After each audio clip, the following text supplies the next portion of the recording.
그 분노나 막 이런 거 있으셨을 거 아니에요. 그렇지 않으셨어요? 근데 어떻게 책에 그런 건 하나도 안 보여주셨어요? 그래서 네. 제가 뭐 잘 됐네 이런 기회에서 네. 설명을 해야 되는데 네. 감옥으로부터의 사색을 통해서 이제 저를 되게 네. 알게 되고 네. 또 그런 시각으로 보고 하는데 네. 저게 가족에 보낸 옥중 서간집이죠. 그렇죠. 예. 결과적으로. 예. 그러니까 저걸 이제 최종적으로 수신자가 최종 수신자 가족 가족. 걱정하는 가족들이고 그래서 그 가족들한테 뭐가 괴로운 이야기 이런 걸 쓴다는 게 그나마 또 감옥에 앉아가지고 불효막심한데 또 그렇죠. 하는 게 안 돼서 가능하면 반듯하게 있는 모습을 보여드리는 게 좋다. 그게 이제 1차적인 거고 그 다음에 또 하나는 저게 이제 교도소 당국이 반드시 검열해요. 검열에 도장 다 찍게 했죠. 네, 근데 이제 뭐 물론 소위 국가보안법 사범으로 이제 구속되어 있으면서 그 검열자들한테 뭔가 무너지는 모습을 보여주고 싶지 않다는 그런 고집도 있고요. 그리고 또 그런 걸 구질구질하게 많이 쓰면 편지가 불어대는 경우도 있어요. 그렇죠. 그래서 자기 검열을 더 엄격하게 하고 그래서 결과적으로 아주 뭐 불만도 별로 없고 예. 분노도 없고 예. 아주 반듯한 대단히 사색적인 예. 이런 걸로만 이제 되어 있어서 그런 인상을 주는 게 사실이긴 합니다. 근데 뭐 실제로 뵈면 이렇게 편안하신 표정이시니까 저게 느껴지시는데 근데 그때 젊으실 때 아니에요, 그죠? 그렇죠. 그러니까 20대 후반에 그럼요. 이제 시작했는데 사실은 그것도 다른 서간집들은 옥중 서간집들은 뭐 여러 가지 아주 일상적인 걸 많이 쓰는데 저는 그런 게 별로 없이 이번 달에는 이 문제에 대해서 쓰자. 그 다음 달에는 뭐에 대해서 쓰자고 한 달 내내 쭉 정리해요. 왜냐하면 그때 전혀 상상하지 못했던 상황에 던져졌다 그러나 이렇게 그렇죠. 투입된 셈인데 예. 굉장히 많은 충격적인 생각을 하게 돼요. 그렇죠. 근데 이걸 그냥 어디다 기록하지 않으면 그냥 강물같이 다 흘러갈 것 같아서 어디에 집필이 허용 전혀 안 되니까. 그렇죠. 지금하고 틀리고. 뭐 그래서 유일하게 이제 집필 공간인 가족에게 보내는 서간집에다 썼어요. 그러니까 두 가지 네. 그러니까 편안한 나 잘 지내고 있다 좋은 얘기로 보여주신 거 하나고 그다음에 생각을 정리할 수 있는 유일한 창구가 편지니까. 그래서 그 아마 아까 그 영인본 엽서 보셨다고 네네. 했는데 그 본 분들이 왜 이렇게 수정하고 고친 데가 없냐. 그러니까요. 저도 그래서 이거는 어떻게 하셨는지 그것도 물어보고 싶었어요. 그래 그걸 아까 얘기했듯이 한 달 내내 다 수정해서 거의 원고를 암기한 수준에서 쓰는 쓰시니까. 거죠. 그때는 또 20대 30대 초반은 머리도 좋아서 다 암기하고 동원식에 다 정리하셨다가 야 근데 그러면 그 뭐라고 그럴까요? 이렇게 뭐 사회 그건 대부분 이제 가정적인 얘기, 따뜻한 얘기 이런 건데 뭐 사회에 대한 인식, 역사 인식 뭐 이런 이론적인 그 이야기들은 그때는 뭐 어떻게 표현할 방법이 없으셨던 거예요? 네, 그러기도 하고 또 제가 감옥에 가서 새삼스레 또 이제 확인하는 게 참 무기징역을 사는 사람들이 많았어요. 엄청나게 많은 사람들이 그냥 부모 세상 잘못 만나서 그냥 한 세상 이렇게 사는구나 하고 체념이면서 아주 담담하게 살아가는 많은 사람들을 보게 돼요. 그러면서 참 내가 부끄러웠어요. 스스로 이제 대개 인텔리드나 뭐 이런 사람들은 자기를 비극의 정점에 놓기 좋아하고 그렇죠. 맞아요. 그래서 내가 저 사람들보다 훨씬 더 자신을 비극적이라고 인식할 수 있는 권리가 나한테 뭐가 있냐 그런 생각이 들었죠. 그래서 저 사람들의 태도를 오히려 배워야 되는 것이다. 그래서 그 분노라든가 이런 것보다도 역사적으로 수많은 어떤 역사적인 격변기에는 참 많은 사람들이 소위 말하는 역사의 수레바퀴라 그러는 그렇죠. 그 속에 이제 이렇게 막 휘말려 들어가는데 결국은 나도 크게 보면 그런 사람 수많은 사람 중에 하나가 아니겠는가라는 그런 이제 각성도 하게 됩니다. 근데 저는 그러니까 뭐 저는 이게 짧은 그러니까 제가 이제 갑자기 저는 이제 고려대학교 다니다가 제적이 됐어요. 갑자기 강제 징집이 되고. 그러니까 한 6개월은 제 문제 의식이 가더라고요. 그래도 내가 선생님 말씀하신 대로 이제 뭐 최전방에 끌려온 애들이 뭐 다 이제 고등학교 나온 애들이 없으니까. 그래서 한 6개월은 제 나름대로 뭐랄까 인텔리로서의 제 자부심도 지키려고 그러고 내가 역사에 대해서 내가 뭐 나름대로 뭐 어리지만 근데 6개월이 지나니까 똑같아져요. 맞습니다. 네. 그리고 더 문제는 뭐냐면 그러니까 희망이 없어요 저한테 삶에. 그러니까 제대하는 것도 문제지만 제대한 이후에 나한테 무슨 삶이 가능한 그때는 뭐 전두환 정권이 뭐 빵빵할 테니까 그래서 그 포기하고 막 그 허무하고 막 그런 게 너무너무 심해요. 그래서 뭐 자살한 친구들도 있고 뭐 그렇습니다. 근데 선생님은 무기징역인데 이런 얘기들을 쓰시는 그 배우에는 뭔가 그래도 미래에 대한 뭔가 나름대로 무슨 좋은 뭐 목표가 있으셨어요? 뭐, 그게 충분히 이제 그런 질문이 가능한데요. 유기징역 이제 소위 말하는 2, 3년 후에 출소하는 단기수들하고 그렇죠. 무기수들하고의 결정적인 차이가 그 단기수들은 이 징역살이는 빨리 끝나면 좋은 그런 기간이죠. 아무 의미를 담지 않고 그렇죠. 오로지 출소에 그렇죠. 방해가 되는 예. 그런 기간으로 보는 데 비해서 무기수는 출소 날짜가 정해져 있지 않기 때문에 하루하루가 뭔가 살아갈 의미가 있어야 돼요. 그렇죠. 역으로, 그렇죠. 네, 역으로. 그래서 결과적으로 보면 인생이란 게 결국 그런 게 아닌가. 그 자체가 과정 삶 자체가 과정이 그게 아름다워야 되고 뭔가 자부심 느낄 수 있어야 되고 깨닫는 게 있어야 되고 그래서 아마 그런 무기수라는 어쩌면 굉장히 절망적인 상황이 인생에 대한 또 다른 시각을 열어주기도 하지 않을까 그런 느낌을 갖습니다.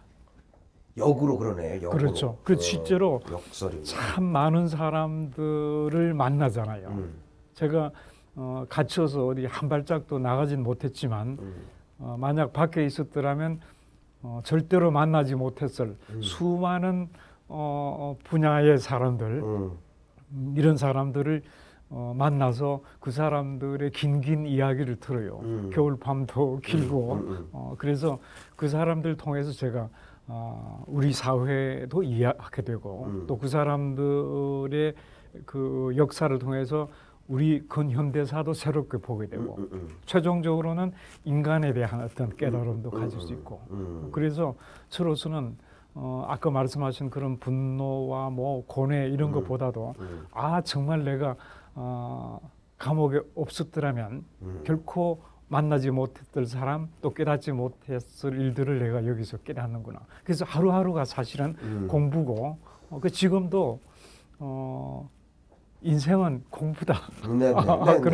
그런 느낌을 뭐 강하게 가지고 있어요. 근데 심리학적 동기라는 게 예를 들면 저 같은 경우는 제가 생각하고 쓴 글들을 사람들이 읽는다라고 하는 전제 하에서 글을 쓰거든요.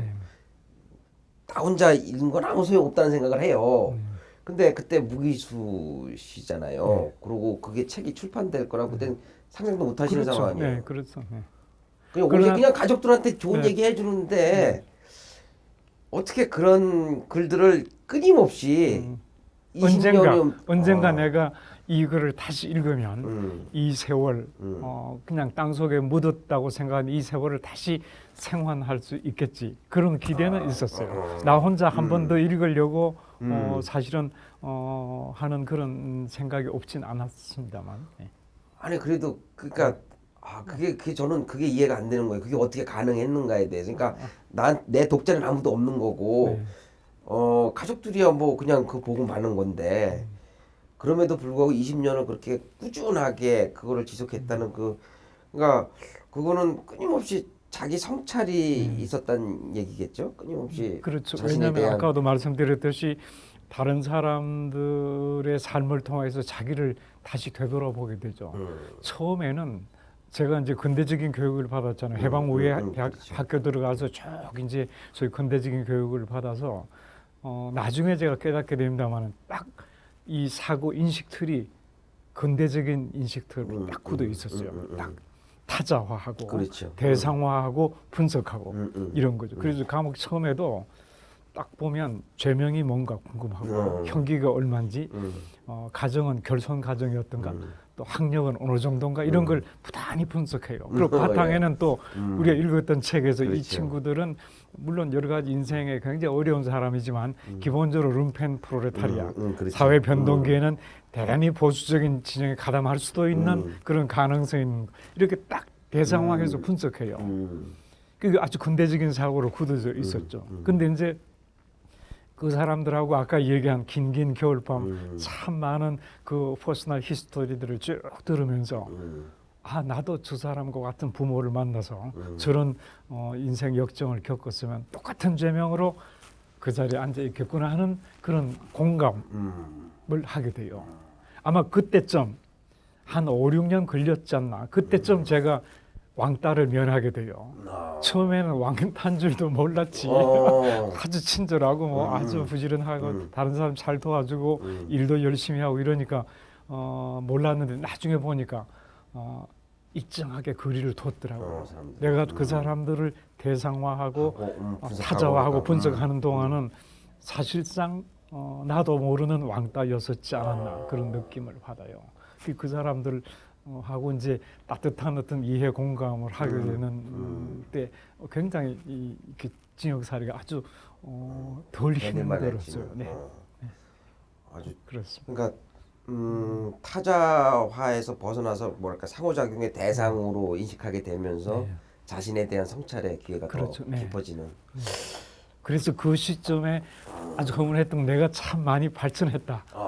그런 인식하고. 느낌을 가졌어요. 그래서 그러한 이해 공감의 수준, 제 표현으로는 그게 이제 머리에서 가슴까지의 먼 여행을 끝낸 지점이다. 그렇게 생각을 하죠. 머리로 분석하고 그 이성적인 판단에서부터 뭔가 이해 공감하는 가슴으로 뭘 사람들을 받아들이는 그런 굉장히 먼 여행이라고 하는 머리에서 가슴까지 여행을 일단 끝냈다고 생각했는데 그 다음에 또 하나의 그만큼 더 먼 여행이 있다는 걸 제가 또 깨닫게 돼요. 그게 어떤?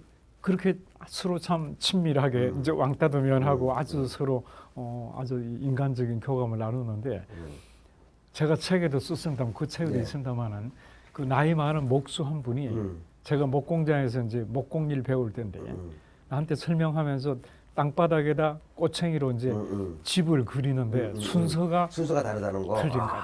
그래. 우리는 지붕부터 그렸는데 지붕부터인데, 예. 이분은 주춧돌부터 집 짓는 순서와 그리는 순서가 같구나. 일하는 사람들은. 그러니까 그래서 내가 사실은 제가 교장 선생 아들이거든요. 예, 학교 사택에서 태어나서 그다음에 학교, 책, 교실 이런 데서 인식을 키워온 사람의 그 관념성에 대해서 통절하게 이제 깨닫게 되는 거예요. 그래서 이해 공감도 참 중요하지만은 여기서 자기를 변화시키지 않으면 이거는 엉터리다. 공부란 것은 그냥 다가가는 게 아니라 자기 변화로 이어져야 된다. 그래서 제가 그 토레랑스라는 프랑스가 하여튼 자랑하는 그런 근대적인 윤리에 대해서 조금은 좀 비판적이고 유보적입니다. 추상적이다 이게. 당신은 주춧돌부터 그리세요. 나는 지붕부터 그리겠습니다. 서로 차이와 다양성을 승인하고 공존하자.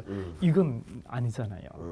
그래서 내가 갖고 있는 그런 관념성을 반성하고 뭔가 make difference 바꾸자. 그래서 그걸 저 표현은 가슴에서 발까지 또 여행이라고 얘기를 하죠. 그러니까 톨레랑스에서 바꾸는 거를 지금 뭐라고 네, 하죠? 변화죠. 발까지. 예. 발 from heart to feet. 예. 그래서 거기까지 변화하자. 그래서 참 굉장히 많은 변화를 합니다. 그리고 나 자신의 변화를 아주 절실하게 이렇게 깨닫게 해주는 그런 충격적인 사건들이 참 많죠. 아까 목수 이야기뿐만 아니라 참 많은 사건들을 겪으면서 제가 이제 부지런히 자기 변화를 이제 추구해 가게 되죠. 알겠습니다. 첫 번째는 머리에서 가슴으로 그러니까 소통적 변화라고 볼 수 있고, 그렇죠, 그렇습니다. 두 번째는 주체적 행위가 어떻게 가능한가에 대한 인식. 그래서 자기의 어떤 변화. 변화가 최종적으로 완성되는 것은 인간관계 속에서 이렇게 짜여져야 된다고 생각해요. 그 사람들 속에서. 예를 들면 제가 징역사를 한 10년 후에는 이 열독 허가증이 없는 책들, 교도소는 모든 책들이 다 열독 허가증이 붙어 있잖아요. 그리고 기간이 지나면 회수해가고, 기간이 지났거나 허가증이 없는 책은 압수당하고, 그 책을 아까운 책들을 제가 한 30-40권 모아놨어요. 근데 내가 가지고 있으면 저는 또 그런 대로 주목받는 그렇죠. 이제 재수하기 때문에 대단히 어려운데도 불구하고 30-40권을 제가 소위 말하는 이동문고를 그 모스크바라고 하는 대전교도소에 돌렸어요. 그게 가능한 이유가 참 많은 일반수들이 절도, 쓰리, 강도 얘들이 전부 분산, 보관하고 운반하고 아주 뭐 네트워크가 확실하게 깔려 있어서 되는 거거든요. 저는 이제 무슨 책 누구한테 가 있지? 받아서 누구 주고 그 책 누구 주고 이렇게 얘기만 하면 다 돌아가요. 그래서 그 정도가 되면 이제 인간관계 속 왕따에서부터 그런 인간적인 아주 수준 높은 네트워크 속에 있는 거하고는 굉장히 차이가 있죠. 그러니까 관계의 내면화. 그렇습니다. 뭐 네. 그 속에 자기가 충분히 이렇게 설 수 있을 때 자기 변화가 최종적으로 완성되는 게 아닐까. 근데 그 과정에서 막 이렇게 포기되고 막 이런 많습니다. 네. 여러 가지 우여곡절이 참 많죠. 뭐 인간적인 갈등을 겪기도 하고 오해를 받기도 하고. 그래서 이 사회 같으면 이 오해가 있거나 갈등이 있으면 그 사람 안 보잖아요. 근데 여기는 딱 갇힌 공간에 계속 만나야 돼요. 어떤 형태로든지 풀어야 돼요. 그래서 가까운 공간이지만 굉장히 멀리 떨어져 있는 사람을 찾아갔던 경험들이 있어요. 그 굉장히 이렇게 다가가기 힘든 거리를 좁혀서 가서 그래서 해결했던 그 아주 기쁨이 있거든요. 그 기쁨이 다음에도 이제 그런 아주 어려운 일들을 또 하게 하고 그래서 참 많은 걸 배울 수 있는 공간이기도 합니다. 뭐 그렇게 말씀하시니까 그런 것 같지만 이게 제가 볼 때는 이거 불가능한 얘기들인데 아무튼 저 물건으로 다시 돌아가면 네네. 이 물건은 어떤 물건이에요? 근데 이게 일단 얼마나 된 벼루입니다. 물건이에요? 이게 아마 제가 정확한 이 원래 벼루는 세계라 그런다. 이 세대를 잇는다. 세계. 세계라 그래서 제가 붓글씨를 배우기는 할아버님 사랑방에서 붓글씨를 어려서 배웠는데 그때 배울 때 할아버님 방에 있었던 건 아닌 것 같아요. 그래서 아마 우리 집에 내려오는 걸로 봐서 아버님이 갖고 계셨던 것. 그래서 자연히 이제 제가 물려받게 됐는데 아버지 물건인 거죠. 네, 그렇죠. 그래서 물론 다 이제 돌아가시고 할아버님 뭐 제가 초등학교 6학년에 돌아가셨는데. 근데 원래 한학을 하셨어요? 어떻게 집안 분위기가? 아닙니다. 아버님은 할아버님은 이제 한학 하신 분이고, 네, 하신 분이고. 고향은 어디신데요? 경남 밀양이고요. 경남 밀양. 한학 하시고 뭐 시골 선비로 할아버님 계셔서. 근데 이제 아버님은 대구 사범 출신이에요. 그러세요? 네. 그래서 신학을 하신 분이었는데 그 할아버님이 제가 이제 둘째요. 장남이 아니거든요. 그 할아버님이 장손에 대해서는 관여하기를 조금 이렇게 자제하시고. 그래요? 원래 차손. 많이 관여하시잖아요. 장남에 대해서는 그 아버지가 일정하게 이제 키우기를 이제 이렇게 옛날에 그런 문화가 있었나 봐요. 그래요? 차손인 이제 나에 대해서는 굉장히 적극적으로 관여하셔서 늘 사랑방에 불려가는 게 저예요. 그래서 어려서부터 뭐 아주 초등학교 들어가기 훨씬 전부터 할아버님 사랑방에서 각종 심부름부터 뭐 이제 소일 삼아서 이제 북글씨도 가르치고 뭐 명심보감 천자문도 이제 가르치고 저는 이제 안 배우려고 그러죠. 뭐 그렇죠. 친구들 밖에 놀아야 있으니까 되는데. 이제 뛰어나가려고 그러고 네. 뭐 할아버지는 계속 이제 시간만 하면 부르시고 그때 제가 북글씨를 이제 배웠던 기억이 이제 처음으로 있습니다. 네. 그래서 아마 그때 이별호를 놓고 쓰지는 않았는데 제가 이렇게 목 가는 것부터 가르치셨는데 그때는 이별호는 아니었지만 그 후에 이제 집에 이별호가 있었고 자기는 이제 제가 물려받아서 아버지 돌아가신 다음에? 네네 제가 쓰고 있습니다. 네.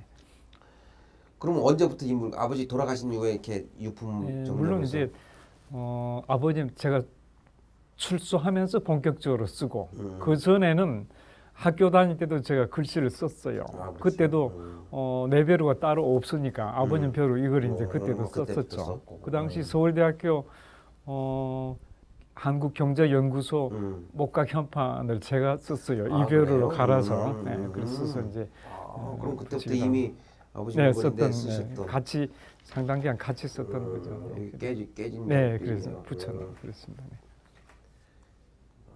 뭐 썩 좋은 벼로는 아닙니다만 그래서 북글씨 지금도 꾸준히 쓰고 있고 또 북글씨 벼로에 대한 추억들이 참 많습니다. 일단 아버지 얘기부터 좀 네. 해보면요.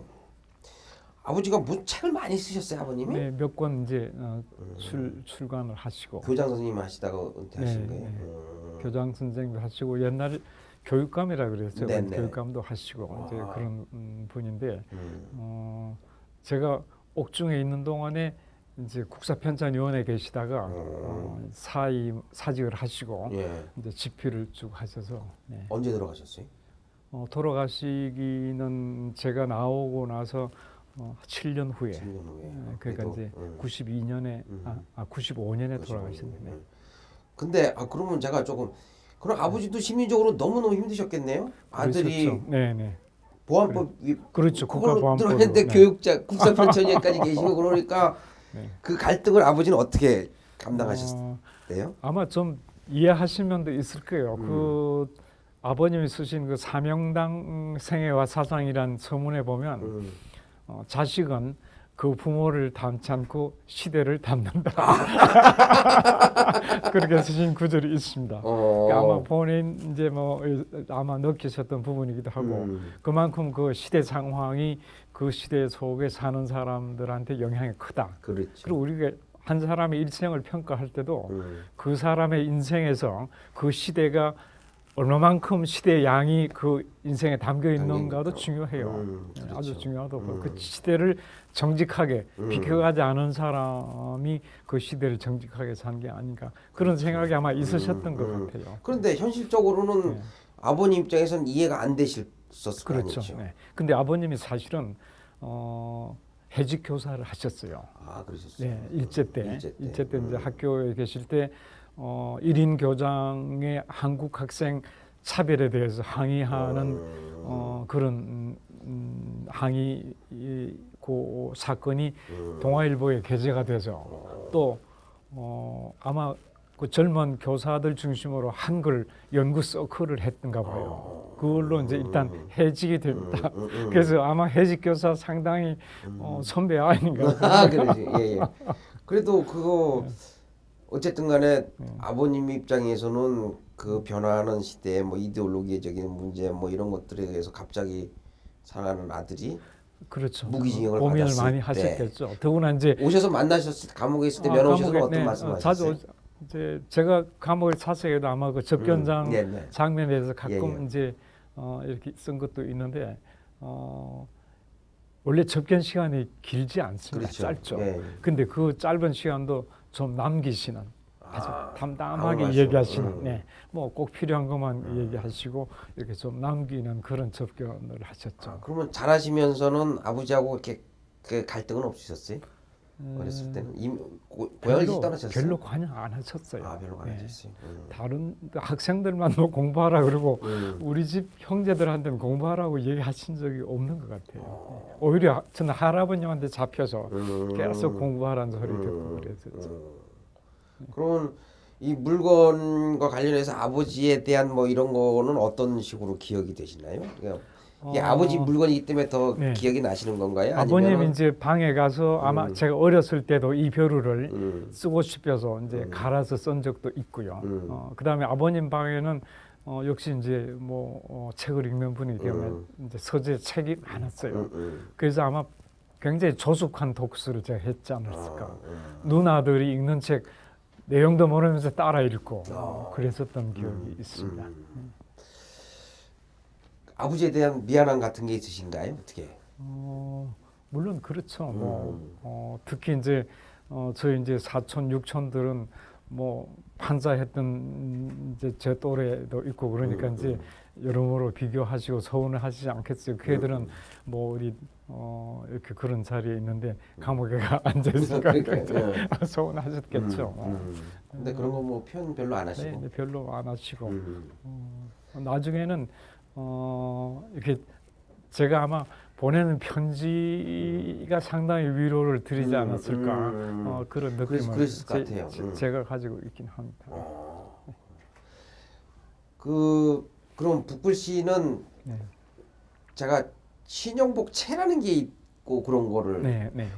그거부터 한번 말씀해 네. 주시죠. 그러니까 글씨 고전적인 북글씨 형체가 아니고 신영복 네, 채라는 좀 게 다른 나오- 형태를 예, 예. 쓰죠. 예. 네, 저도 처음에 제가 사실은 이제 할아버님 사랑방에서 글씨를 상당히 많이 배운 셈이죠. 초등학교 들어가기 전부터 제가 초등학교 6학년 때 할아버님이 이제 돌아가시게 되니까 한 7, 8년 이제 할아버님 사랑방에서 글씨를 쓰고 그 할아버님이 주로 이제 한자 서예를 하시고 또 할아버님 친구분 중에서 글씨 잘 쓰는 분을 청해 와서 또 그분이 나를 가르치기도 하시고. 그럼 할아버지가 공을 네, 많이 드셨네요. 그렇습니다. 그리고 제일 기억에 남는 거는 그 봄철이 되면 그 옛날 점잖은 노인분들은 밖에 이렇게 답청이란 걸 그렇죠. 가세요. 아마 답청. 예, 맞아요. 그게 어디 가냐 그러면 그 밀양 고향인데 저 남천강 저 하류에 가면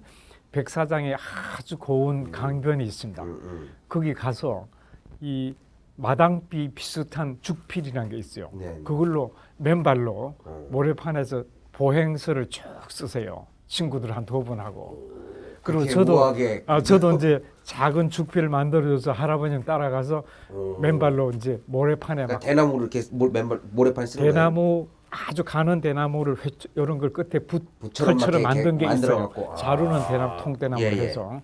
그 이제 할아버님 친구분 거는 좀 크고 제 건 아주 작은 걸로 만들어서 거기서 이제 붓글씨를 썼던 기억이 있어요. 그런 놀이가 있어요. 네. 근데 그 감옥에 있을 때 그 장면을 몇 번 꿈꿔요. 복잡한 감방에서 그때 그 강변에 모래사장에서 쓰던 그 풍경이 그냥 생각이 나서 할아버지 쫓아가서. 그래. 그 나와서 제가 한번 찾아가 봤어요. 갔더니 없어졌어요. 그 모래 자갈들 다 퍼서 아파트 만들고 거기다가 고수부지 만들어서 주차장 만들어 놨더라고요. 답답했어요. 그거는 보통 애들은 경험할 수 없는 엄청난 그렇죠. 문화적인. 어렸을 때, 네. 그래서 할아버님한테 글씨를 제가 많이 배우진 않았지만 그 문화. 어린 시절에 입었던 문화적인 그런 그렇죠. 이제 그 정서는 굉장히 두고두고 아주 인상적인. 이렇게 아마 남아 있으리라고 봐요.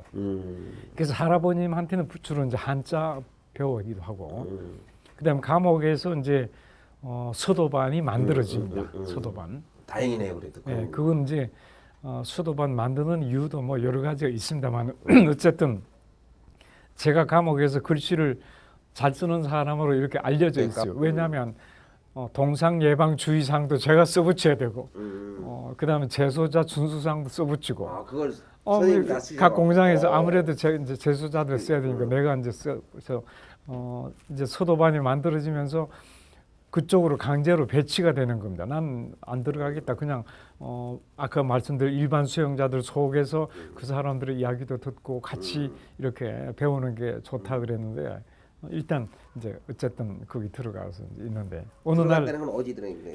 이제 저녁에 잠잘 때만 서도방이라는 방만 들어갑니다. 네, 방. 거기 이제 가톨릭 신자들만 따로 자는 방. 낮에는 각 공장에 있다가 그런 식으로. 야, 이해했습니다. 저녁에는 이제 그 사람들만 모아주죠. 음. 기독교 방, 뭐 동양화 그리는 방, 그다음에 뭐 불교 반 이런 걸 만들어 줍니다.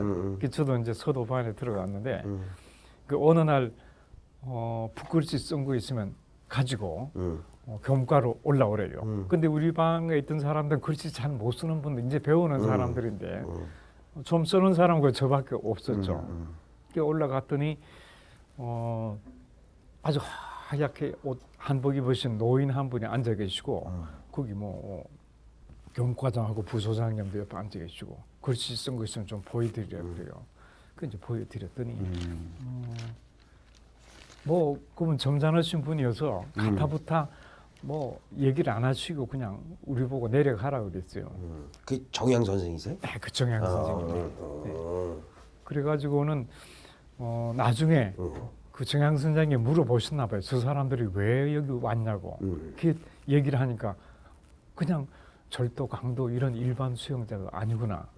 옛날로 하면 그냥 귀양 와 있구나. 이런 생각을 하셨던 분이에요. 아, 그러네요. 그게 네. 귀향이 되네. 맞습니다. 네. 그 사실은 그분을 청해 온 이유도 이제 새로 부임한 교도소장이 그분의 명성을 아는 분이에요. 아, 그 당시 정양 선생이 유명하신 분이에요? 아, 그 우리나라 그 당시 생존자 중에는 유일하게 중국 고궁박물관에 글씨가 들어가 있는 분입니다. 대단한 분입니다. 추사에 정통 맥을 잇는 분인데 서예가라는 그런 행세를 안 하시죠. 아, 그래요? 아마 그 당시 우리나라에서 그 가장 권위라고 하는 일중이나 뭐 여초 같은 분도 그 선생님 앞에서는 딱 서 있는 그 정도로 아주 대단하신 분이요. 그러니까 그 오세창 선생이라든가 뭐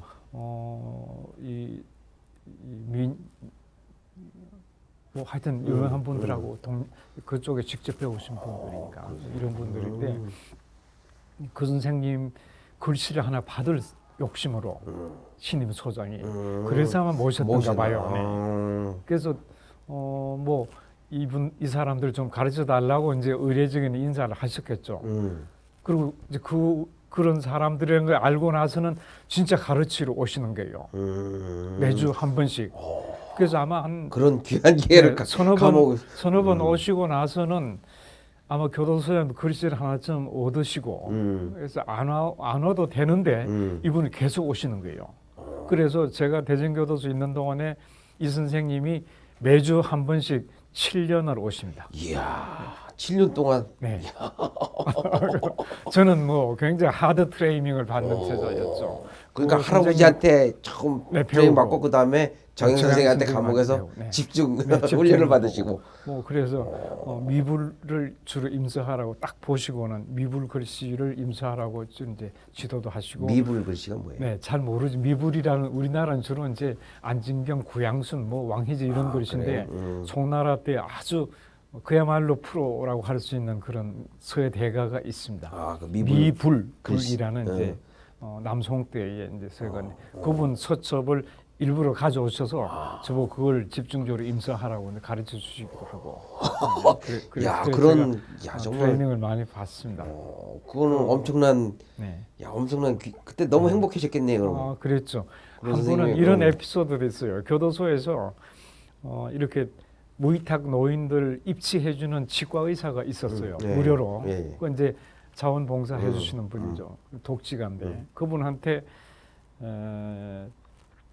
뭔가 사례를 하자 교도소가. 그래서 제가 글씨를 잘 쓰는 이제 재수자니까 글씨를 하나 써서 표구를 해서 그 치과병원에 걸어주자. 그래서 나보고 하나 좋은 글을 하나 생각해서 쓰라 그래가지고 제가 이제 행림회춘이라고 글씨를 행림회춘 옛날에 동봉이라는 그 오나라 때의 그 한의사가 어려운 사람들 많이 치료해주고 진료비를 받지 않고 살구씨를 하나 주고 뒤산에 심고 가라고 그랬어요. 근데 얼마나 많은 사람들이 살구나무를 심고 그 살구나무가 숲을 이루어서 봄이 되면 그냥 그 살구꽃이 환하게 뒷동산에 폈다는 일화가 있어요. 그래서 그 행림의 회춘 봄이 돌아왔다. 얼마나 아름다운 풍경. 그렇죠. 그래서 행림 회춘이라고 쓰고 이제 표구에서 보내려고 하다가 선생님이 매주 오시니까 선생님한테 한번 보여드리고 낙관을 찍어야겠다고 생각하고 이제 선생님한테 보여드렸죠. 그랬더니 선생님이 이렇게 보시더니 붓 좀 줘봐 그러시더니 그 위에다 쓱쓱 고치시는 거예요. 다시 쓰라고. 그래서 뭐 일주일 내내 또 행림회춘만 쓰는 거예요. 물론 그것만 안 썼지만 그래서 그 다음 주에 갔다 보면 또 고치시고 이래서 아마 한 6, 7번 고치잖아. 한 6, 7주를 그냥 행림회춘만 썼던 그런 기억이 있습니다. 그래서 나중에는 뭐 더는 안 되겠지. 그러더니 낙관 찍어서 보내라고 그런 적도 있어요. 그 선생님이 5체를 다 하세요. 그러니까 전, 예, 해, 행초, 전서, 예서, 해서, 행서 다 하시거든요. 그 중에서도 전서가 이제 우리나라에서 권위죠. 오세창 선생하고 동숙하시면서 써서 아주 유명하십니다.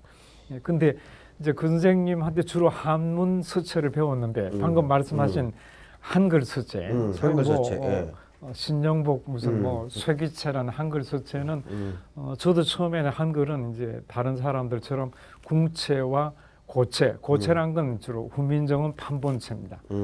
그다음에 간간히 이제 언간체라는 것도 있고요. 이런 걸 주로 이제 기본으로 썼었는데 아무래도 제가 읽는 책이 좀 여러 가지 이제 민중사적인 걸 많이 읽고 시도 박노해 시라든가 뭐 그런 이제 신동엽의 시라든가 신경림 선생 시라든가 이런 시들을 읽는데 그 시를 궁체로 이제 자연스럽게 쓰니까 이게 시의 내용과 글자란 형식이 차지 잘 안 맞아. 안 맞아요. 예, 예. 궁체 잘 아시겠지만 예, 그렇죠. 궁체는 궁녀들이 쓰던 체예요. 그렇죠. 궁녀가 당대 사회의 최고의 문화 향수자거든요. 궁중문화니까. 그렇네요. 궁체를 잘 보시면 굉장히 귀족적인 그런 미학이 있습니다. 아주 가늘면서 하체가 좀 약하면서 그래서 그런 궁체로 민중시들을 쓰면 내용과 형식이 안 맞습니다. 마치 맞네요. 그 민중적인 음식인 된장찌개를 아주 크리스탈 그릇에 담는 것 같은 이런 내용과 형식의 차질이 일어나요. 그 이제 고민하다가 어느 날 저희 이제 어머님이 저한테 보내시는 이제 서간을 제가 주목하게 됩니다. 어머님은 옛날 분이고 그래서 편지를 무릎에 놓고 내리다지로 붓으로 쓰는 편지로 저한테 편지 보내서 그러셨어요? 띄어쓰기도 않는 편지를 그걸 딱 어느 날 주목하게 돼요. 궁체와는 분명히 다른. 우리 어머니가 궁녀는 아니잖아요. 그렇죠. 그래서 이 속에 궁체와는 다른 서민적인 미학이 분명히 있다. 그걸 깨닫게 돼요. 그 어머니가 서간 네, 서간체가 이제 계기가 아직 돼요. 있으세요? 혹시 그 사진 찍을 수 있어요? 지금 없습니다. 집에 아마 집에 한두 개 있을는지 하나 지금 좀 없습니다. 나중에 찍어서 네, 보내줄 혹시 수 있어요? 있으면, 네. 예, 그거 있으면 참 좋겠네요. 그래서 왜냐하면 그 편지를 못 가져 나옵니다. 감옥에 받은 걸. 그래서 거의 아마 다른 어머님이 쓰셨던 글씨가 글씨체만 있을 수도 있을 겁니다. 한번 찾아봐 주십시오. 네, 그런데 그래서 어머님에 대한 이제 추억을 다시 하게 돼요. 그러게 어머님 말씀 많이 하시더라고요. 우리 어머님이 이제 우리 아버님은 자장농이고 아들을 이제 대구 사범 보내서 신학을 한 이제 집안이고 어머님은 그 당시로 따지면 조금 더 지체가 높은 지주집 외동딸이에요. 그러니까 이제 공부를 따로 이제 독선생 불러서 시키고 한 분인데 시집 오실 때 대개는 그때는 두루마리를 많이 가지고 오세요. 지금은 뭐 열쇠 가지고 온다 그래. 그때는 뭐 적벽부 무슨 판소리 춘향가 이런 두루마리들 많이 가지고 와서 그걸로 이제 그 자기 동서들이나 이쪽 이제 시댁을 문화적으로 지배하는 그런 거예요. 그래서 어릴 때 그런 그러게 기억이 있네요. 나요. 안방에서 이제 뭐 아주머니들 동네 친척 아주머니들 불러놓고 어머니가 낭낭한 목소리로 쫙 읽다가 거치고 또 한참 해설하다가 또 읽다가 뭐 이런 이제 그런 추억도 적이 있어. 생각이 나고 그때 그 두루마리 글씨 기억이 잘 안 나지만 물론 궁체는 아니었을 거라고 봐요. 그 이제 이런 기억들 때문에 이제 어머님 서간체에 주목하고 궁체를 바꾸기 시작합니다. 제가 보다 서민적인 다행히 제가 이제 5체를 다 했으니까. 정양 선생님한테 했잖아요. 예. 그래서 이 한자서에는 굉장히 다이나믹한 이 필법이 있습니다. 한글 궁체는 그게 뭐 판본체든 궁체든 그냥 노봉 편필입니다. 이 잘 모르시지만 예. 이 장봉을 하지 않습니다. 붓을 이렇게 장봉하지 않고 아주 굉장히 간단한 필법인데 한자는 전서, 예서, 해서가 다 다릅니다. 그 중봉, 장봉이란 굉장히 복잡한 이제 필법을 그러니까 뭐 구사하는데 붓을 때 이렇게 짚고 뭐 이렇게 가운데 짚고 뭐 이런 식으로 뒤집고 뭐 이렇게 이런 거. 끝을 안 보이게 다시 꺾어 들어가고 이런 이제 굉장히 다이나믹한 이제 필법을 한글에 제가 가지고 옵니다. 그래서 아주 깊이 있고 보다 좀 형식도 궁체와는 다른 형식으로 이제 쓰고 제가 쓰는 것도 뭐 여럿이 함께 뭐 이런 그러니까요. 그런 뭐 더불어 한 길 뭐 이런 식으로 사실 이 서예라는 게 이 제가 서도의 관계론이란 걸 제가 글을 쓰기도 했습니다만. 아, 그래요? 서예라는 것은 어디다 쓰셨어요? 서도의 관계론? 관계론 여기 하나 감옥 있던 것 사색에 같아요. 있습니다. 예예예 서도의 이것도 같아요. 예, 관계론이 읽었습니다. 거기 예예. 있는데, 맞아요. 서도의 그 인간관계가 서도의 서도가 반드시 해야 될 게 그 글씨와 그 글씨가 지시한 글자가 지시하는 대상이 일단 같잖아요. 외산자를 그렇죠. 한자는 상형 문자이기 때문에 외산자라는 글자가 그 글자가 지시하는 산하고 모양이 같습니다. 그렇잖아요. 야, 그럼 그 소시루의 그 똑같네. 신입변신입비하고는 조금 다른 얘기가 되는. 걔네들은 인위적인 거니까 네, 소시루는 이제 추상화되어 있지만 추상화돼 있고, 근데 동양의 한자는 같습니다. 대상이 바로 연결이 되는 네, 거죠. 바로 연결됩니다. 근데 이제 한글의 경우는 이게 이제 다시 기호기 떨어지죠. 때문에 그죠? 떨어지죠. 맞아요. 그러니까 그래서 다시 제가 소시루식이 이제, 되는 거죠. 굉장히 고민을 많이 하면서 쓰는데 그 중에서 이제 굉장히 성공적인 작품도 있습니다. 서울이라는 작품이 있는데 서울. 예. 그거는 서자를 북악산 같이 쓰고 울자를 한강 같이 이렇게 씁니다. 그래서 북악과 한강으로 서울을 이제 형상화하는데 이제 나름대로 이제 성공하고 예. 그 옆에다가 이제 북악 무심 5천년 한수 유정 700리라고 제가 한시를 또 하나 씁니다.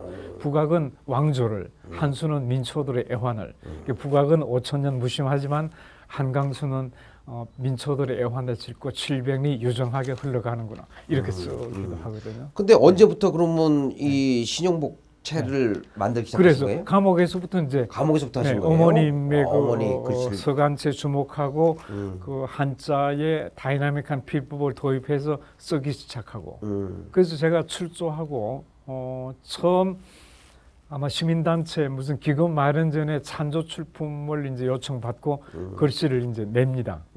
그렇게 처음에 낸 게 아마 여럿이 함께. 여럿이 함께를 붙여서 씁니다. 왜냐하면 여럿이 함께를 붙어가야지. 그 그렇죠. 의미를 한글은 이 상형이 그렇죠. 아니기 때문에 그 붙여서 이제 그 내용과 이제 그 형식을 좀 통일시키고 그게 그랬더니 그런 한글 액 자체 처음 봤다. 그러니까요. 그리고 그렇게 궁체가 아닌 글씨체도 처음 보고 그리고 이걸 막 붙여서 써서 그렇죠. 그래서 이제 그 처음에 그걸 뭐 유홍준 교수는 어깨동무체다 뭐 아니다 무슨 유배체다 뭐 야, 그런 얘기를 했었죠. 네, 그렇습니다. 그 이후에 그러면은 이게 컴퓨터 서체도 들어가지 않았어요? 네네 그 후에 이제 우리 학교 디지털 컨텐츠 학과에서 그런 폰트를 만들자 그래서 네네. 만든 게 있습니다. 네, 그래서 그게 우리가 근데 그 그걸 만드는 이제 그런 여러 가지 기술적인 미비해서 직지 소프트가 이제 맡아서 만들고 그래서 폰트가 있습니다. 그죠. 네. 제가 그리고 그 글씨체가 보니까 선생님이 엽서 쓰실 때 글씨체도 조금 변하시는 것 같아요. 네, 그죠? 그렇습니다. 엽서체는 이제 펜으로 쓰는 거고. 그것도 저기 컴퓨터 폰트로 들어가지 네, 않았어요? 그거는 엽서체로? 국민대학교 계시는 그 김민 교수가 자기가 연구 사업으로 그걸 이제 폰트를 만들어서 공개를 했습니다. 직지 소프트는 아직은 공개하지 않고 유료화하고 있고 김민 교수가 그러면은 공개했습니다. 지금 요새 엽서체라고 나오는 게 선생님 글씨체인 네, 거예요? 맞습니다. 그 김민 교수가 여러 사람 거를 그렇게 했습니다. 윤동주의 그 친필 서한을 가지고 윤동주 이제 글씨체도 만들고 그럼 그다음에 거기서 엽서체로 나오는 건 선생님 체라 이거죠? 네, 맞습니다. 몰랐어요 그거는. 네, 근데 보니까 엽서체인데 이거 내가 그러면서 맞습니다. 네, 그래서 그걸 여쭤보려고 영인본하고 같잖아요. 예. 그 영인본을 가지고 만든 겁니다. 알았어요? 엽서체 알아? 모르지. 하여튼 야 그러시구나. 그런 사람들이 모르는 이거 요번에 많은 걸 그런데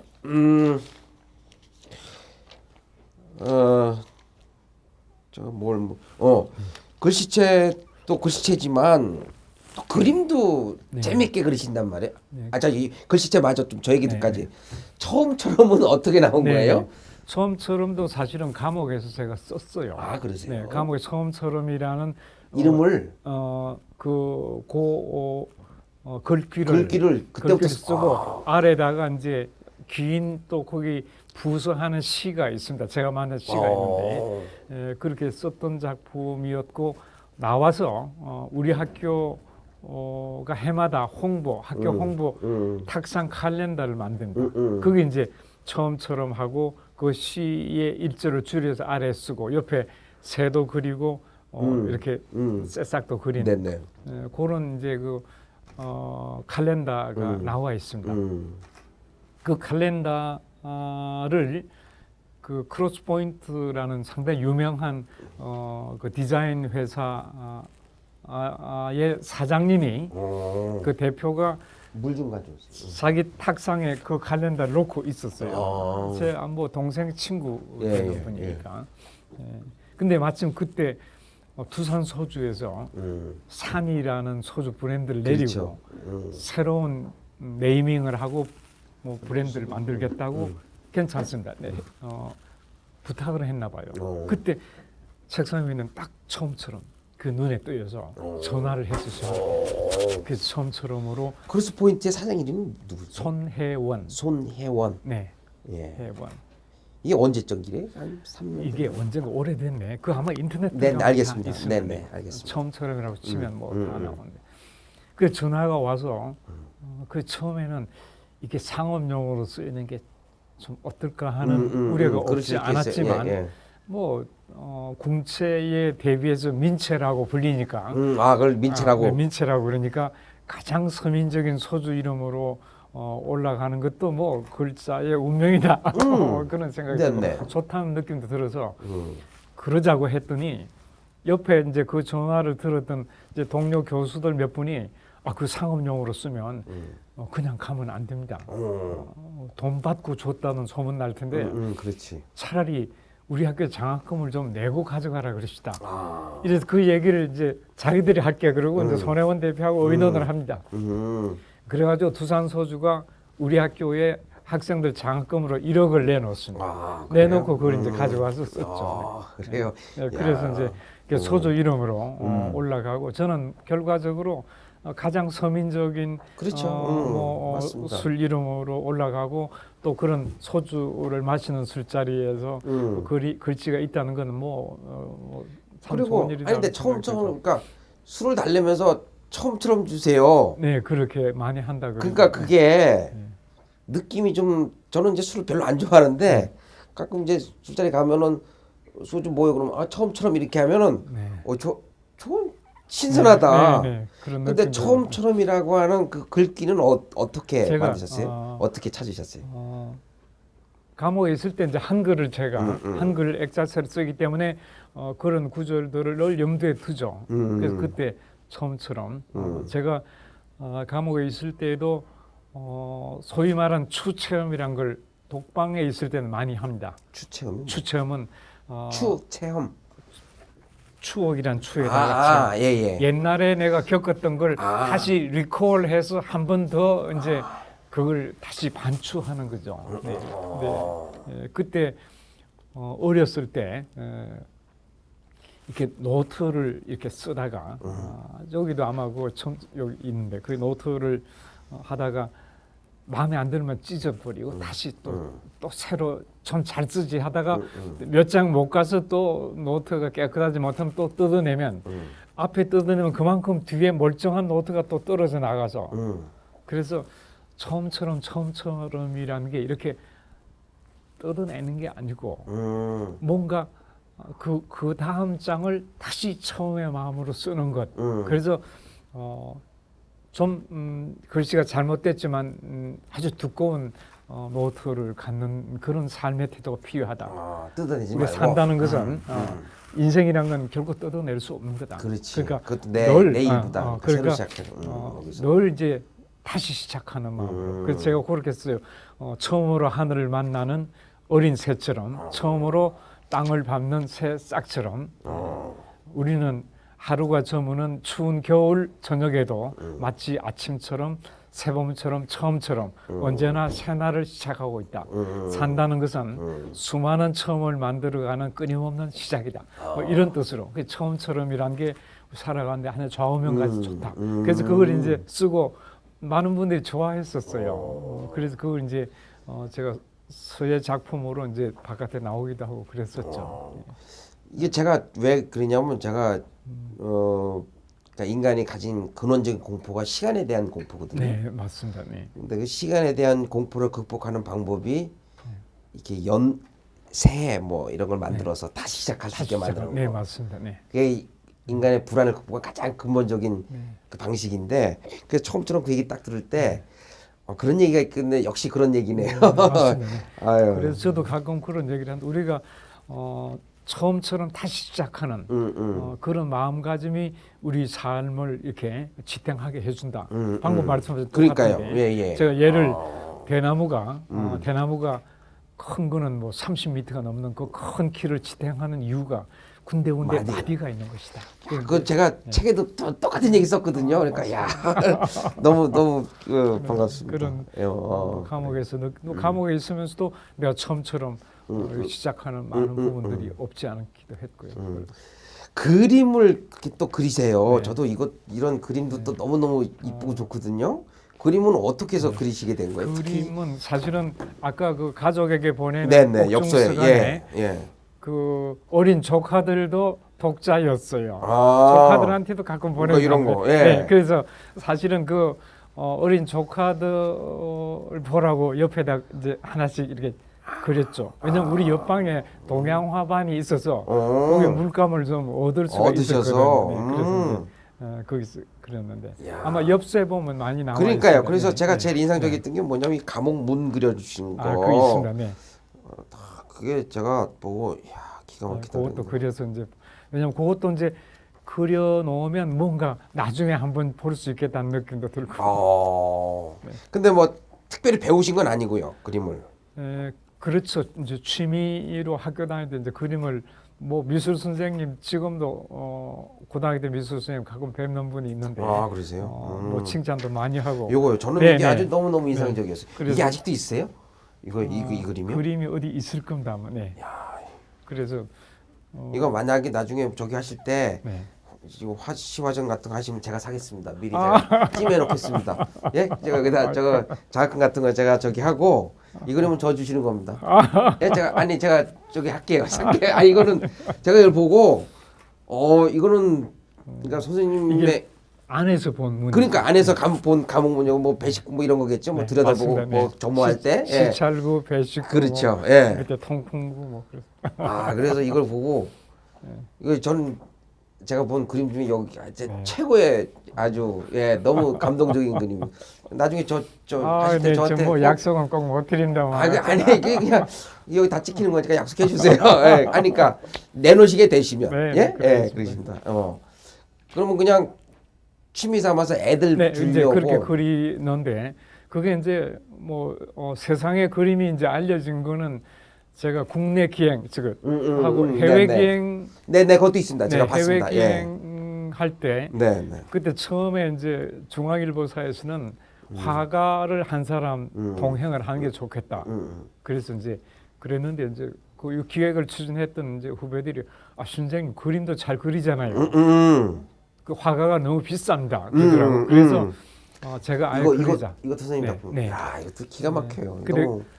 제가 컴퓨터 그래픽입니다. 처음에 하나만 컴퓨터로 하셨어요? 한 게 제일 아, 어쩐지 그 색감이 뭔가 좀 다르다고 처음에 그랬어요. 여기 제일 처음에 그만 이제 그림을 그린 거고 그다음 건 전부 이것만 그린 거고 나머지는 좀 컴퓨터 그래픽입니다. 왜냐하면 들고 다닐 수가 없었어요. 특히 해외 기행할 때는 그 뭐 어디 화구들을 갖고 다닐 수가 그렇죠. 없어서 노트북으로 전부 그린 겁니다. 네, 그렇습니다. 마우스로. 네, 전부 여기 있는 대부분이 이제 전부 마우스로 그린 겁니다. 아, 그 그래요? 당시에는 펜 마우스도 안 나왔을 때. 그러니까요. 네. 요거 아닌 것도 좀 있습니다만 이런 건 전부 컴퓨터 그래픽입니다. 아, 정말요? 요거는 감옥에서 쓴 건 아니고 그런 건 아니고 요것도 컴퓨터입니다. 이런 거. 아, 그래요? 예, 다 컴퓨터 그래픽이죠. 요거는 이야, 그린 거고. 컴퓨터 그래픽 무슨 프로그램 쓰셔 그랬는데. 저는 포토샵하고 뭐 일러스트레이션도 쓰긴 하는데 AI 프로그램 쓰는 주로 포토샵이 제 그림 그리는데 잘 맞기도 하고 최근에는 이제 페인트 X를 다시 깔아서 이제 쓰기도 하고 그랬어요. 그러세요? 이야. 너무 멋있으시다. 아니 근데 컴퓨터도 그렇게 금방 배우셨어요? 그렇게 잘? 사실은 출소하기 한 1년 전에 컴퓨터 기본적인 그 이론적인 책은 한 권 읽고 나오고 나온 다음에 그 LG 연구소에 있었던 후배 한 사람이 네. 무조건 내 방에 와서 컴퓨터를 하나 그냥 조립해 놓고 갔어요. 이거 써야 됩니다. 근데 만년필로 이렇게 쓰는 그런 세대잖아요. 그러니까요. 그래서 내가 뭐 갖다 놓았으니까 이제 그때는 아리아 한글도 없었고 뭐 장원도 나중에 나오고 그렇죠. 그냥 워드 썼어요. 그렇죠. HP 워드, 이제 맞습니다. 워드로 예. 쓰고 이제 이랬었는데 하다가 이제 몇 번 한밤중에 이제 날아가기도 하고 그렇죠. 뭐 만년필로 돌아가기도 맞아. 하고 뭐 이러다가 이제 우여곡절을 해서 지금은 뭐 주로 여러 원고도 컴퓨터를 쓰고 그림도 그 이제 야, 근데 선생님 같은 분이 컴퓨터 그림을 그린다는 게 너무너무 신기하네요. 그래서 저는 이 그림을 보고 이거 보면서도 그 산 그림, 그게 너무너무 컴퓨터입니다. 확 와닿더라고요. 야, 그런 지리산 그림이죠. 네. 네. 맞습니다. 아주 산에서 느끼는 우리가 저녁 때 해질 무렵에 그렇습니다. 산에서 느끼는 그런 네. 산꼭대에 올라가면 그런 압도당하는 느낌 쫙 해. 그 느낌을 너무너무 잘 표현해 주셔갖고 저도 그거 보면서 사진을 찍어보면 사진을 그 느낌이 안 살아요. 이 장면을 사진을 찍으면. 근데 이 그림을 보면서 야, 이 느낌이다. 그래서 제가 속으로 이 선생님하고 저거 정서가 이렇게 비슷하구나. 이렇게. 근데 제가 하고 싶은 걸 먼저 다 하셨다. 그렇게. 지금은 이제 제가 그 태블릿 PC HP를 네네. 가지고 이제 바로 모니터에서 그릴 수 있습니다. 네네. 지금은 모니터에서 바로 그릴 수 있는 이제 노트북을 갖고 있는데 최근에는 이제 그 아이패드에 네네. 그 스케치북이라는 네네. 프로그램 네. 깔면 네. 그 바로 가벼운 걸로 이제 만들어서 거기서 그려서 이제 드롭박스에다가 글씨 이제 올려놓으면 거기다 세이브하면 집에 와서 다시 받아서 이제 할 수 있고. 야, 그것까지 하세요? 이야, 대단하시다. 그래서 벼루, 종이, 네, 뭐 네. 이 얘기를 조금 더 해보시죠. 네. 네. 이 벼루 아까 얘기했듯이 이 아버님이 아마 쓰시고 네. 저도 아버님 방에 가서 가끔 썼던 기억이 있고 지금은 아버님 돌아가셔서 제가 쓰는데 사실은 제가 단계 벼루라고 이보다는 훨씬 좋은 벼루를 집에서는 많이 씁니다. 단계 벼루. 단계석으로 만든 벼루인데 아, 그래요? 네, 그 단계라는 계곡에서 나는 옛날 그 계곡에 단계가 어디예요? 중국. 중국에서 나온 중국, 거. 네, 중국에서 나온 건데. 그 단계에서. 네, 그 벼루는 단계 벼루. 이렇게 특징이 인수를 잘한다. 참어린자 물수자. 물을 잘 찾는다. 인수란 것은 벼루가 물을 먹지 않는 거죠. 맞아요. 뚜껑을 닫아 놓으면 그대로 물이 그대로 이제 있는 것. 인수를 잘하고 그다음 발목 목을 갈면 그 이 발목. 발목이란 거는 네. 이렇게 이제 이 갈면 너무 샌드페이퍼 같이 세게도 안 갈리고 그러니까 미끈미끈하지 않고 아주 잘 분말이 아주 고운 분말이 나오는 거래요. 발목이 잘 돼야 되고. 네. 무기 잘 나온다. 그리고 요거 이제 벼루도 요걸 연지라고 합니다. 벼루 연자 못지자 연지. 요걸 이 부분 이제 연순 입술 순자 벼루 연자 연순이라 그러는데 할아버님한테 그 목 갈 때 목도 이제 이렇게 목 갈 때는 앓는 사람이 갈면 좋다. 목은 힘 있게 갈면 안 됩니다. 네. 그래서 옛날 분들은 목을 푼다 그럽니다. 목을 푼다. 왜냐하면 이게 분말이 고와야 되거든요. 그리고 연순에 목이 튀어서 묻으면 안 됩니다. 아주 이 목을 갈 때는 마음도 가라앉혀서 갈아야 된다. 그런 느낌으로. 그러니까 저도 어렸을 때 이거 배우긴 했는데 귀찮으니까 그거 안 되는 겁니다. 그러면 이게 느껴지나요? 쓰실 때? 네, 그 왜냐하면 이게 분말이 아무래도 거칠잖아요. 그래서 할아버님 경우는 목을 갈아서 그걸 병자가 갈아야 된다. 호리병에다가 이렇게 덜어서 넣어서 하루 좀 묵히기도 합니다. 아 그래요? 그 이제 숙목 잘 숙자 숙목이라 그래서 하루 좀 묵히면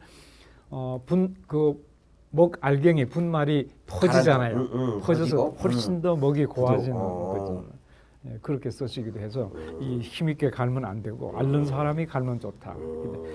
붙잡듯이 잡고 이렇게 붓을 세워서 이 완전 이렇게 관직 수직으로 해서 이제 갈아야 된다. 그렇게 하고. 선생님 직접 가르세요 항상. 네, 갈고 또 되게 이렇게 밑에 사람 시키잖아요. 이렇게 좀 훈련시키느라고. 저는 또 모두가 감옥 모두가 돼서 시키지를 못하고 그러세요? 시킬 사람도 없습니다. 그러나 이제 보통 이제 제자들한테 시키잖아요. 작품들 하지 않을 때는 아주 고급 묵즙을 쓰긴 합니다. 작품을 할 때는 이제 갈아서 쓰기도 하고 또 큰 그릇이는 다 갈아 쓰기가 어려워요. 그렇죠. 일본에서 나온 굉장히 고급 묵즙이 있거든요. 그건 가른 것보다 오히려 더 좋은 목이 있습니다. 그거 이제 섞어서 쓰기도 하고 그렇게 합니다. 그래서 이제 이 선생님은 그러면 갈아서 직접 쓰시는 스타일이세요? 아니면 모아놓고 나중에 쓰시는 스타일이세요? 숙묵은 제가 못 만들고요. 네, 그냥 갈아서 씁니다. 그래요? 네. 알겠습니다. 숙묵하는데 이거는 어디서 만든 거예요? 이건 우리나라에서 만든 걸 겁니다. 막 외국에서 들어오지는 않았으라고 생각합니다. 어디 그런 저기가 없어요? 메드인 뭐 네, 이런. 안 썼더라고요. 단계석 중국은 단계석은 보면 이제 보면 알아요. 네, 대서동이라 그래서 단계의 대서동, 수암, 물 속에 있는 바위 이렇게 이제 새긴 게 있는데 중국 벼루에 새긴 건 또 잘 못 믿습니다. 그렇죠. 요즘엔 다 잘 믿지 못합니다. 네. 지금 우리나라에서 아직도 이런 거 생산이 우리나라 안 하죠 이제? 네, 이거 우리나라 목입니다. 아 그래요? 네.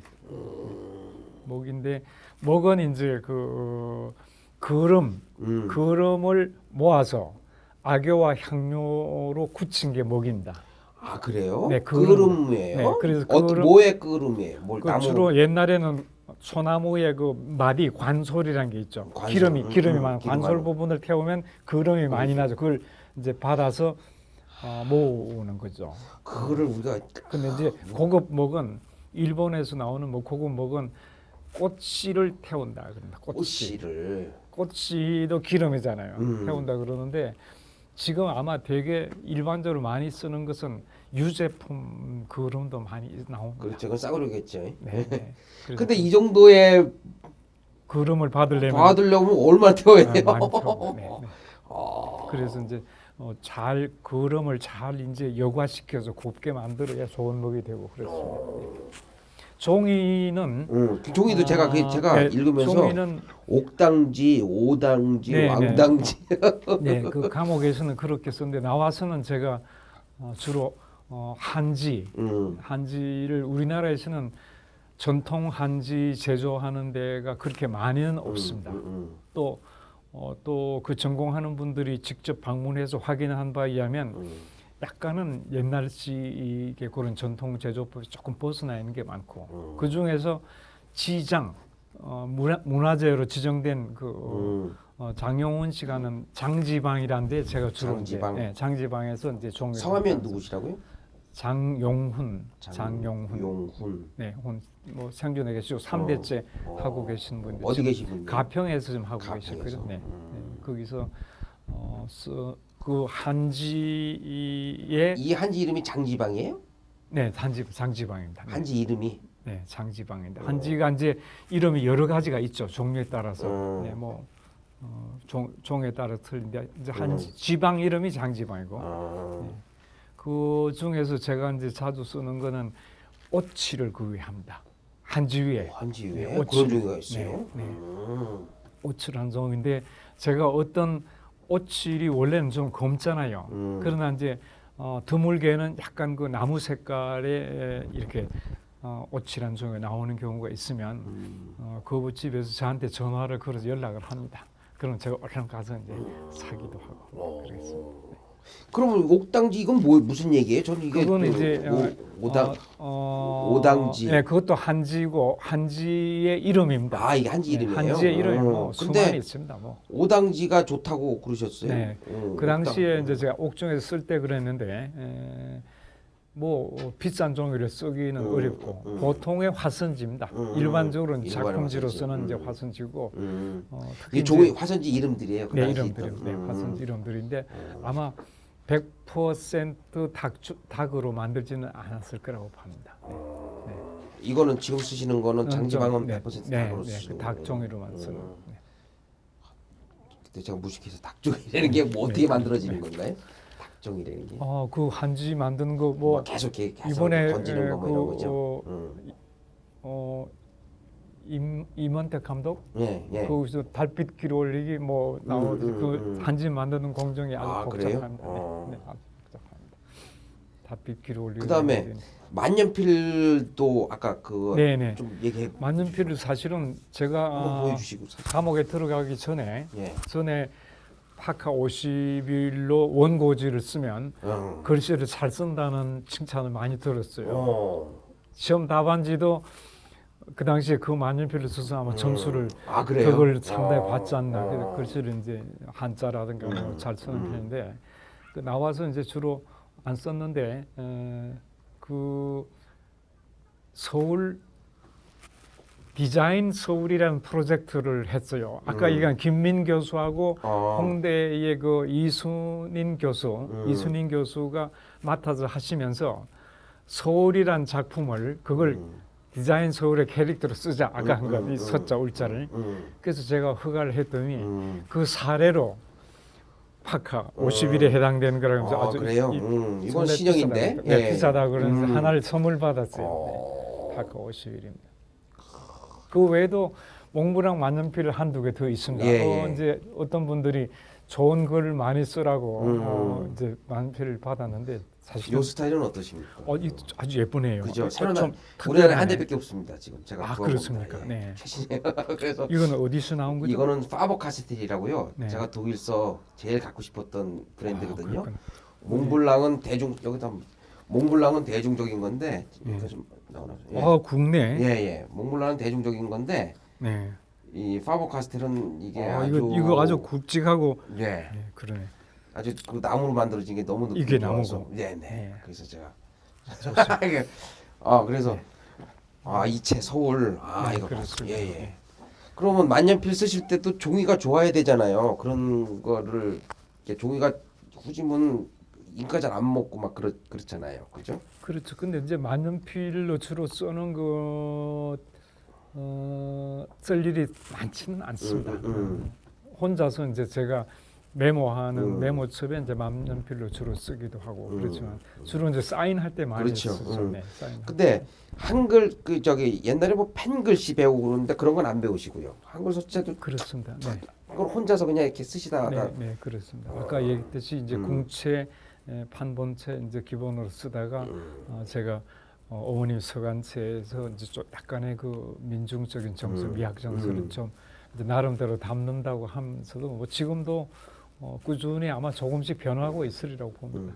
붓 얘기도 조금만 해주죠. 네. 붓은 어떤? 붓은 우리나라 붓이 좋습니다. 중국 붓이나 일본 붓은 썩 좋지 않습니다. 그래요? 황모라 그래서 붓이 이제 경모하고 연모로 나누거든요. 네네. 이제 틀이 좀 센 틀과 아주 부드러운 틀인데 센틀이 초심자들이 쓰기는 편합니다. 좀 경모가. 꼿꼿하니까. 그런 이제 잘 쓰는 사람들은 호가 장호 길고 부드러운 게 훨씬 더 굉장한 변화를 거기서 이제 이끌어낼 수가 있습니다. 주로 이제 양모로 되어 있는 양털로 되어 있는 이제 장봉을 주로 이제 많이 쓰게 됩니다.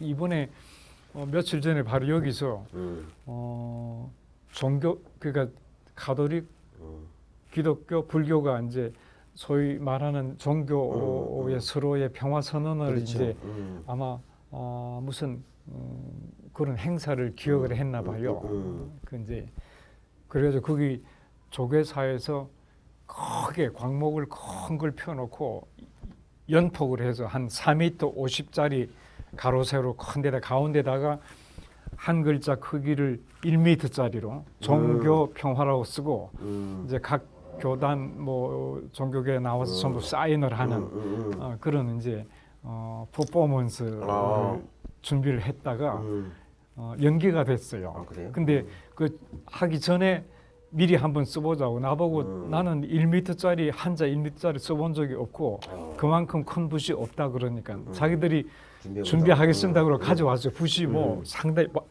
이만큼 호가 길고 붓틀의 길이가 이만큼 되는 걸 자루는 그렇게 길지 않더라고요. 그래서 여기서 1m짜리 글씨를 썼어요. 제가 연습을 미리 해야 되니까 썼는데 뭐 좀 이제 행사가 연기가 됐습니다만 큰 붓 그래서 그렇게 큰 붓으로 쓰니까 이 호를 마음대로 운필하기 조금 힘들었어요.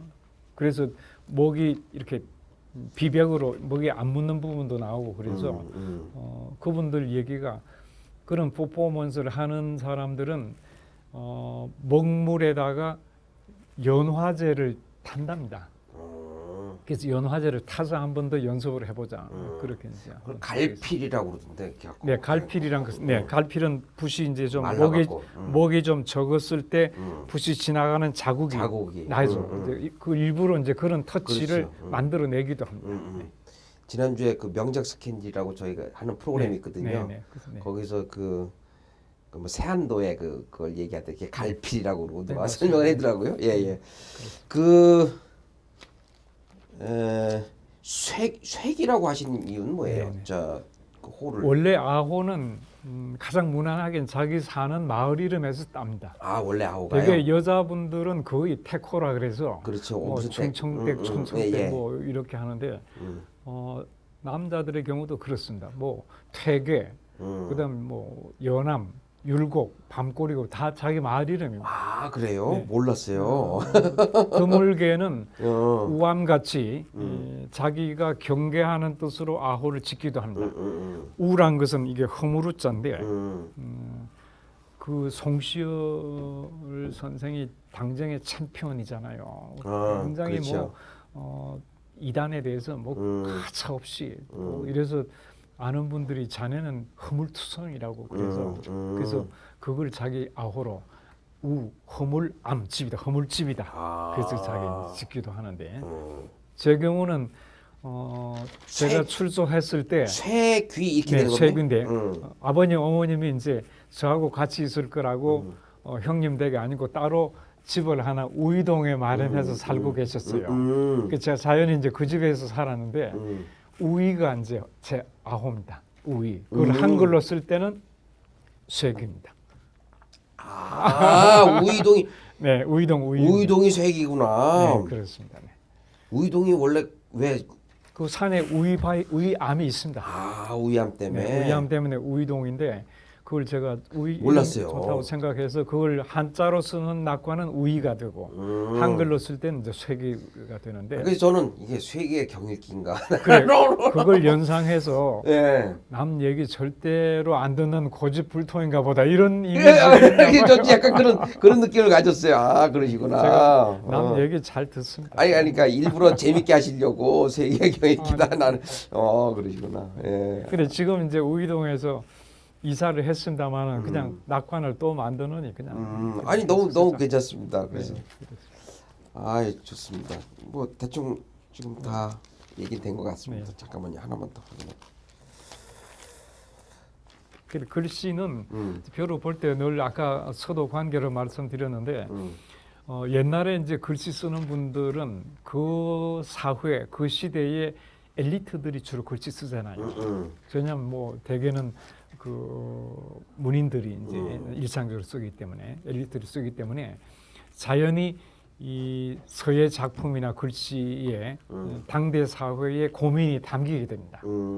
그러니까 그 글씨와 당대 사회의 아포리즘이 같이 담기게 되는데 지금은 이제 그런 걸 기대하기는 어렵고 그냥 뭐 안진경 체다 무슨 체다 그냥 하나의 그 서체로서만 이제 이렇게 쓰여지고 있는데 그건 사실은 바람직하지 않죠. 오히려 그림은 그 조선 시대에는 그림은 화공들이 직업적인 이제 화가들이 주로 그렸죠. 예, 그랬는데 그림은 지금은 굉장히 글로벌하고 굉장히 뭐 실험적일 정도로 아주 그렇죠. 전투적인 이런 그렇죠. 새로운 그림 뭐 여러 가지 탈근대적인 이런 고뇌들을 많이 담는데 글씨는 그런 점에서 굉장히 낙후해 있는 편입니다. 그래서 글씨는 그 사람과 글씨가 같아야 되고 그 시대와 그 글의 아포리즘이 같아야 되고 이런 게 이제 있기 때문에 사실은 벼루를 보면 자기가 우리 시대를 어떻게 살아야 되냐는 고민을 저로서는 하고 있죠. 그러니까요. 지금 네. 바로 그 부분을 마지막으로 네. 질문 드리고 싶었는데, 그러니까 글씨라고 하는 형식하고 담기는 글의 내용하고 네. 요 관계를 네.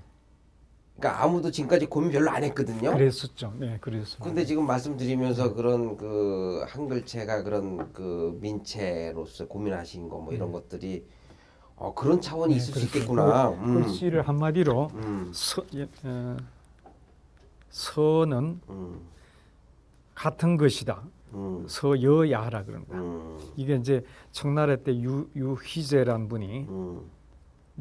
분이 이제 서결에서 한 말인데 글씨는 같다는 뜻이 참 의미심장합니다. 그러게요. 같다는 것은 방금 말씀드렸듯이 한자는 글자와 그 글자가 지시하는 그렇죠. 이게 거의 같잖아요. 한자는 예. 거의 아이콘이니까 예. 네, 같고 예. 그 다음에 그 글과 그 글을 쓴 사람이 같고 또 그 글에 담긴 아포리즘이 당대 사회의 문제와 같고 이런 이제 아주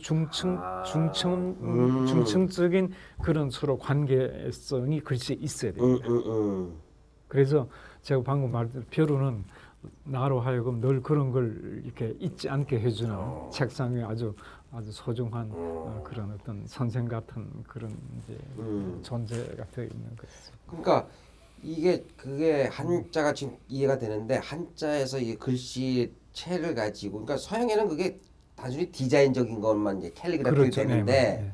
한자는 그게 가능하고 근데 우리의 딜레마는 뭐냐면 한글은 알파벳 글자예요. 네, 맞습니다. 네. 그러니까 그래서 한자에 그러한 그 조형성이 없죠. 예, 네. 그러니까 그거를 이제 제가 다른 형식으로 다른 형식으로 지금 고민을 해야 되는 네, 거죠. 그걸 고민을 제가 계속 합니다. 그러니까요. 아까 여럿이 함께를 붙여 쓴다 그랬죠. 이렇게 이게 붙여서 쓰면 여럿이 함께라는 의미가 생기잖아요. 네네. 이렇게. 네네. 그다음에 손잡고 더불어를 이렇게 손잡고